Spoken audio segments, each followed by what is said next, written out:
This morning, 2 a.m. wake-up call for the first day of practice at Pikes Peak. There's some about coming out here and driving up that mountain at 3 a.m., seeing some of the other race trailers, racing some of the guys, like play racing through this canyon on the way up to the start line to try to get a better parking spot up at Devil's Playground. We practice in the top section. It goes from 12,000 feet to 14,000 feet. It kind of runs across a ridge from Devil's Playground over to Pikes Peak itself. And that ridge makes it fast. It has gentle sweeping curves. The top section is very different in character from the rest of the climb. And at the end of those sweeping curves, when you go back up, the road is terrible. And they've made a real effort, done a lot of repaving, made it mildly better, but it's still, it's almost like a banging around. And it's tough to decide on setup between the bottom section where the curves are smooth and the road is smooth, and the top section where the road gets really rough for the last several miles. There's a danger of actually like bouncing off the road or breaking off parts. And that was the biggest thing I was worried about this morning, was I was worried about our fantastic new aerodynamic devices, especially the ones mounted under the car.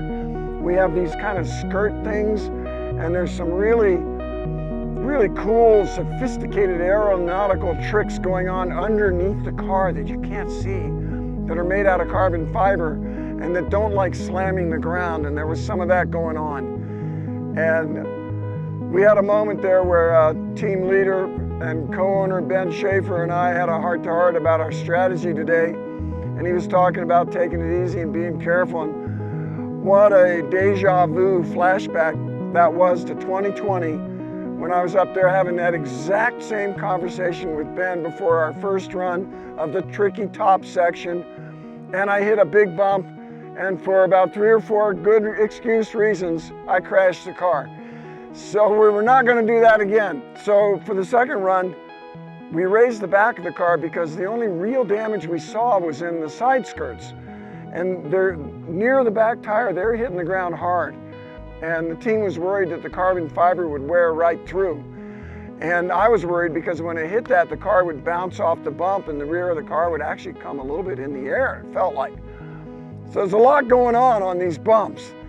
Absolutely the toughest part of the track is figuring out how to absorb all those bumps and still have good handling on the rest of the track.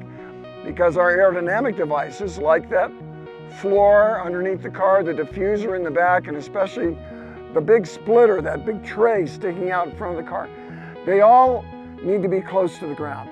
The closer they are, the better they work. All this was going through my mind. I don't want to break parts. Ben said if we break that under tray, we don't have another one, and we're done. So we raised it. We actually stiffened up the compression damping on the shocks to try to reduce the amount of travel. And I know race car guys, you're not supposed to hold the car up with compression damping, but that's all we had right now. And those bumps are big. Second run, far better. The back hardly even touched. The front splitter was still hitting, but the guys tell me that it's only hitting the titanium drag guards that are under there, and it throws up a really cool shower of sparks. So tomorrow, completely different. It's the lower section of the track. We run about a 5-minute run or so. It's the longest of the 3 sections that we break Pikes Peak Hill Climb into. And it's qualifying, determines your run order.